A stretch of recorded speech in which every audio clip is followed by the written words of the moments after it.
Hi friends. So Anil ಬಟ್ಟಿಲ್ಲ ಅನ್ಕೋಬೇಡಿ, ನನ್ನ ಮಗಳು ಕಿತ್ತಾಕೊಂಡ್ಬಿಡ್ತಾಳೆ ಅಷ್ಟೇ. ಸೊ ಅದಕ್ಕೆ ಇಟ್ಕೊಳ್ಳೋದು ಮರ್ತೋಯ್ತು. ಈಗ ವಿಡಿಯೋ ನೋಡಿದ್ಮೇಲೆ ನೆನಪಾಯಿತು. ಸೊ ಇವತ್ತು 3 ಗಂಟೆಯಿಂದ ಬ್ಲಾಗ್ ಸ್ಟಾರ್ಟ್ ಮಾಡ್ತಾಯಿದ್ದೀನಿ. ಸಂಜೆ ಹೋಮ ಇದೆ, ಸೊಪ್ಪು ಸೋಸಬೇಕು. ನೆಂಟರು ಬರ್ತಾಯಿದ್ದಾರೆ. ಅಂದರೆ ನಮ್ಮ ಅಕ್ಕ ತಂಗಿಗೆ ಫೋನ್ ಮಾಡಿದ್ದೆ, ಯಾರೂ ಬರೋಲ್ಲ ಅಂತ ಹೇಳಿದ್ರು. ಆದರೆ ಅಮ್ಮ ಕಡೆ ನೆಂಟರು ಬರ್ತಾಯಿದ್ದಾರೆ. ಸೊ ಅದಕ್ಕೆ ಸೊಪ್ಪು ಸೋಸಬೇಕು. ಅವ್ರಿಗೆ ಸೊಪ್ಪು ಸಾರು ಅಂದರೆ ಇಷ್ಟ. ಅದಕ್ಕೆ ಹೊಲದಲ್ಲಿ ಸಿಕ್ಕಿರೋ ಸೊಪ್ಪು, ಹಂಗೆ ಬೋಂಡಕ್ಕೆ ಸ್ವಲ್ಪ ಎಲ್ಲ ಸೊಪ್ಪು ಇದೆ. ನೋಡಿ ಇಲ್ಲಿ ಎಷ್ಟೊಂದು ಸೊಪ್ಪಿದೆ. ಸೋಸೋಕ್ಕೆ ನನಗೆ 3-4 ಕವರ್ ಬೇಕು. ಇನ್ನೂ ಕೆಳಗಡೆ ರಂಗೋಲಿಯಾಗಿ ಬಣ್ಣ ಹಾಕಬೇಕು, ವಾರ ಮಾಡಬೇಕು, ಸ್ನಾನ ಮಾಡಬೇಕು. ಅದಕ್ಕೆ ನೆನೆ ಡ್ರೆಸ್ಸಲ್ಲೇ ಇದ್ದೀನಿ. ಇವತ್ತು 12 ಗಂಟೆಲಿ ಬಿಸಿಲಲ್ಲಿ ಬಟ್ಟೆ ಹೋಗ್ಬಿಟ್ಟು ಅದಕ್ಕೆ ಸ್ವಲ್ಪ ತಲೆನೋವು ಇತ್ತಿದೆ. ಅದಕ್ಕೆ ಮುಖ ಈಗ ಡಲ್ ಆಗಿದೆ. ನೋಡಿ, ಒಂದು ಇಡೀ ಸೋಸೋಕ್ಕೆ ನಂಗೆ 1 ಅವರ್ ಈ ಸೊಪ್ಪ ಇಷ್ಟೊಂದಿದೆ. ಇದು ಯಾವಾಗ ಸೋಸ್ತೀನೋ ನನಗಂತೂ ಗೊತ್ತಿಲ್ಲ. ನೋಡಿ, ಇದು 1 ಕಟ್ ಸೋಸೋಕ್ಕೆ 2 ಅವರ್ ಬೇಕು ನನಗೆ. ಅದರಲ್ಲಿ ಎಷ್ಟೊಂದು ಕಟ್ಟಿದೆ. ಸೊ ನನಗೆ ಒಂಥರ ನಗು ಬರ್ತಿದೆ ನನ್ನ ಬಗ್ಗೆ. ಇವಾಗ ಸ್ವಲ್ಪ ನನ್ನ ಮಗಳನ್ನ ಮಲಗಿಸ್ಬಿಟ್ಟು ನಾನು ಅಂದರೆ ಸುಮ್ಮನೆ ಮಲಗಿದೆ ಅಷ್ಟೇ. ನಿದ್ದೆ ಬರ್ತಿದ್ದು. ಬಟ್ ನಮ್ಮ ಯಜಮಾನ್ ಹೋಗಿ ಸೊಪ್ಪು ಸೋಸ್ಬೇಕಂತೆ ಅಂತ ಕಳಿಸಿದ್ರು. ಬಂದಿದ್ದೀನಿ. ಸೊ ಈಗ ಇದನ್ನು ಕೇಳಕ್ಕೆ ಹಾಕ್ಬಿಟ್ಟು ಇದ್ರೊಳಕ್ಕೆ ಹಾಕೋತೀನಿ, ಬಾಣಲಿ ಒಳಿಕೆ. ನೋಡಿ ಎಷ್ಟೊಂದಿದೆ, ಕಲ್ಲು ಮಣ್ಣು. ಇದು ಹೊಲ್ದ ಸೊಪ್ಪಲ್ಲ ನೋಡಿ, ಮಣ್ಣು. ಏಯ್ ಬರ್ತಾಯಿದ್ದಾರೆ ಅನಿಸುತ್ತೆ. 2 ಬಸ್ಸು ಬರ್ತೀನಿ ರಾಮನಗರದಿಂದ. ಇಲ್ಲಿ ಬರ್ತಾರೆ. ಈಗ 3 ಗಂಟೆ ಬಂದರು. ಸೊ ಅವ್ರನ್ನೂ ಮೀಟ್ ಮಾಡಿಸ್ತೀನಿ. ಹೆಂಗೋ ಅವ್ರು ಸೊಪ್ಪು ಸೋಸ್ಕೊಟ್ರು ಪಾಪ. ಬಂದು ಊಟ ಮಾಡಿ ಅದಾದಮೇಲೆ ನಾನು ಸೊಪ್ಪು ಸೋಸ್ತೀನಲ್ಲ, ಬಂದು ಹೆಲ್ಪ್ ಮಾಡಿಕೊಟ್ರು. ಇವರು ನಮ್ಮ ಅತ್ತೆರ ಅಕ್ಕ. ಇವರು ಇನ್ನೊಂದು ಅಕ್ಕನ ಮಗಳು ಶೋಭಮ್ಮ ಅಂತ. ಪಾಪ ಎಣ್ಣೆ ನಾನೇ ಏರಿತೀನಿ ಅಂತ ಏರಿತಿದ್ದಾರೆ, ಹೆಲ್ಪ್ ಮಾಡ್ತಾರೆ. ಸ್ನಾನ ಆಯಿತು ಫ್ರೆಂಡ್ಸ್. ನಿಜವಾಗ್ಲೂ ಎನರ್ಜಿನೇ ಬರ್ತಿಲ್ಲ ನನಗೆ, ಅಷ್ಟು ಸುಸ್ತಾಗ್ತದೆ. ಆ್ಯಕ್ಚುಲಿ ಇವತ್ತು ಕಾಳುಗಳು ಬೇರೆ ತಿನ್ನಿಲ್ವಲ್ಲ, ಅದಕ್ಕೆ ಎನರ್ಜಿ ಡ್ರಾಪ್ ಆಗಿಬಿಟ್ಟಿದೆ. ಇನ್ನೂ ರಂಗೋಲಿ ಬಿಡಿಸ್ಬೇಕು, ದೇವ್ರ ಪೂಜೆ ಮಾಡಬೇಕು. 6:30ಗೆ ಚೆನ್ನಾಗಿರೋ ಟೈಮ್ ಅಂತ ಹೇಳಿ 6:30ಗೆ ಪೂಜೆ ಮಾಡೋಣ ಅಂದ್ಕೊಂಡಿದ್ದೀನಿ. ಈಗಾಗಲೇ ಟೈಮ್ 5:10 ಆಗಲೇ. ಇನ್ನು 6 ಗಂಟೆ ಅಷ್ಟರಲ್ಲಿ ನಾನು ಬೇಗ ಎಲ್ಲ ರೆಡಿ ಮಾಡ್ಕೋಬೇಕು. ಸೊ ಎಲ್ಲ ರೆಡಿ ಮಾಡಿ ನಾನು ನಿಮ್ಗೆ ಆಮೇಲೆ ಸಿಗ್ತೀನಿ. ರಂಗೋಲಿ ಬೇರೆ ಬಿಡಬೇಕು, ಅಡುಗೆ ಮಾಡಬೇಕು. ನಮ್ಮ ಮನೆಯವ್ರು 7 ಗಂಟೆಗೆ ಹೋಗ್ತೇವೆ ಅಂತ ಹೇಳಿದರೆ ಅಷ್ಟರಲ್ಲಿ ಇಷ್ಟೆಲ್ಲ ಮಾಡಬೇಕು ನಾನು. ಅದಕ್ಕೆ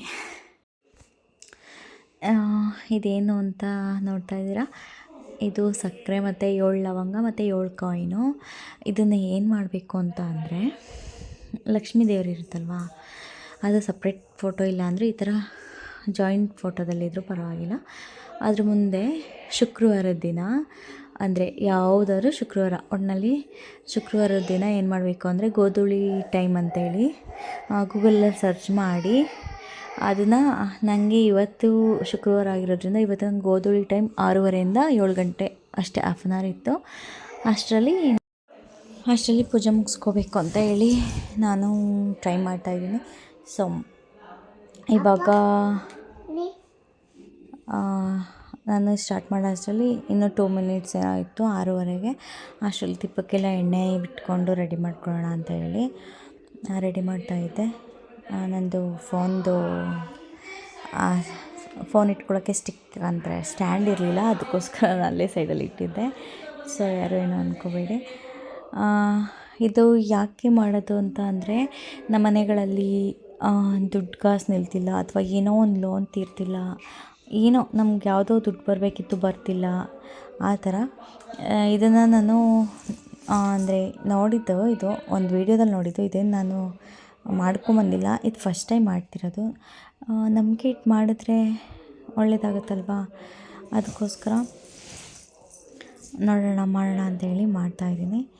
ನೋಡೋಣ, ಒಳ್ಳೆಯದಾಗಲಿ ಅಂತಲೇ ನೀವು ನಮಗೆ ಹಾರೈಸಿ, ಆಯಿತಾ.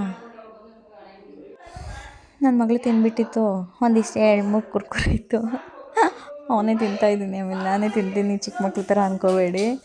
ಅವಳು ತಿಂದ್ಬಿಟ್ಟಿದ್ದು, ತಿಂದಿದ್ದು ಸ್ವಲ್ಪ ನನಗೆ ಸಮಾಧಾನ ಆಯಿತು.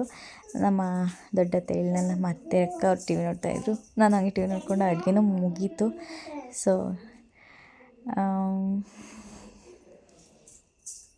ಏನ್ರೋ ಏನು ತಂದಿಲ್ಲ ಕಣ್ರೋ, ಏನು ತಂದಿಲ್ಲ ಕಣ, ಬಗ್ಲು ಬಿಟ್ರೆ. ಓ ಎದ್ರಕೋಬೇಕು ನನಗೆ. ಹೋಗೋ. ನಾನು ಕಣೋ ಎಷ್ಟು ಜೋರು ಮಾಡಿ. ದೇವಸ್ಥಾನ ಫುಲ್ಲು ಮಿಣ ಮಿಣ ಅಂತ ಇದೆ. ನನ್ನ ಮಗಳು ಹೊಟ್ಟೋಗಿದ್ದಾಳೆ. ಆಗ್ಲಿಕ್ಕೆ ಟೈಮು 9:30 ಆಗ್ತಾ ಬರ್ತಿದೆ. ನೋಡಿದ್ರೆ ಬರ್ತಾನೆ ಇಲ್ಲ. ಊಟ ತಿನ್ನಿಸ್ಬೇಕು ಪಾಪ. ನಮ್ಮದೆಲ್ಲ ಊಟ ಆಯಿತು. ಅವಳು ದೇವಸ್ಥಾನಕ್ಕೆ ಹೋಗಿದ್ದಾಳೆ. ಕತ್ಲಲ್ವಾ, ನೀಟಾಗಿ ಕಾಣಿಸ್ತಿಲ್ಲ. ಅಯ್ಯೋ ಹೆಂಗೆ ಕಾಣಿಸ್ತಿದ್ದೀನಿ. ಎಷ್ಟು ಜೋರು ಮಾಡ್ತಾನೆ ನನ್ನ ಮೇಲೇ. ಏನೋ ತಂದು ಹಾಕ್ತಾಳೆ ಅಂತ ಹೆಂಗೆ ನೋಡ್ತಾನೆ. ಕತ್ಲಲ್ವಾ ಇಲ್ಲಿ ಸ್ವಲ್ಪ, ಇಲ್ಲಿ ಲೈಟ್ ಹಾಕಿಲ್ಲ, ಅದಕ್ಕೆ ಹಿಂಗೆ ಕಾಣಿಸ್ತಿದೆ. ಅಲ್ಲ, ನಾನೇ ನೋಡ್ಕೊಳಕ್ಕಾಗ್ತಿರ್ಲಿಲ್ಲ, ಹಂಗಿದ್ದೆ. ಇಲ್ಲಿ ಸ್ವಲ್ಪ ಬೆಟರ್, ಇಲ್ಲಿ ಲೈಟ್ ಬೆಳಕಿದೆ. ಲೈಟ್ ಬೆಳಕಿದಲ್ಲ.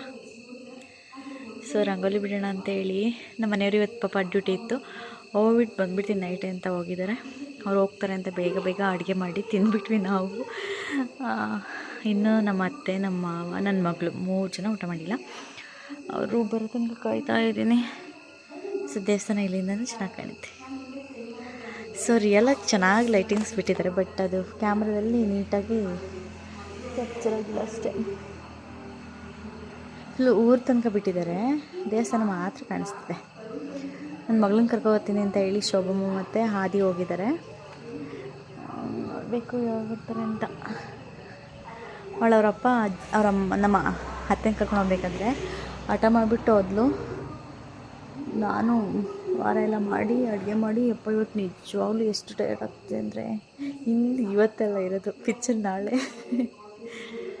ಅಂತೂ ಎಷ್ಟೊಂದು ಜನ ಬರ್ತಾರೆ. ಅವ್ರಿಗೆ ಊಟ ಮಾಡಬೇಕು, ಅಡುಗೆ ಮಾಡಬೇಕು. ಮಾಡಿಕ್ಕಕ್ಕೆ ಪ್ರಾಬ್ಲಮ್ ಅಲ್ಲ, ಆದರೆ ನಮಗೆ ಎನರ್ಜಿ ಲೆವೆಲ್ ಕಮ್ಮಿ ಆಗುತ್ತಲ್ಲ, ಅದು ಪ್ರಾಬ್ಲಮ್. ಕಾಲು ಕೈಯಲ್ಲಿ ಎಷ್ಟು ನೋಯ್ತಾ ಇದೆ ಅಂದರೆ, ಈಗ ಹೋಗಿ ಹಾಸಿಗೆ ಮೇಲೆ ತಲೆ ಇಟ್ಟು ನಿದ್ದೆ ಬಂದುಬಿಡುತ್ತೆ. ಅಷ್ಟು ಥರ ಸುಸ್ತಾಗ್ಬಿಟ್ಟಿದ್ದೀನಿ. ಬೆಳಗ್ಗೆ ಇಷ್ಟೊಂದು ಇದಾಗ್ತಿರಲ್ಲ, ಬಿಸಿಲಲ್ಲಿ ಬಟ್ಟೆ ಹೋಗ್ಬಿಟ್ನಲ್ಲ. 12 ಗಂಟೆ ಬಿಸಿಲು ಎಷ್ಟಿರುತ್ತೆ ತಾನೇ. ಆ ಬಿಸಿಲಲ್ಲಿ ಬಟ್ಟೆ ಹೋಗ್ಬಿಟ್ನಾ,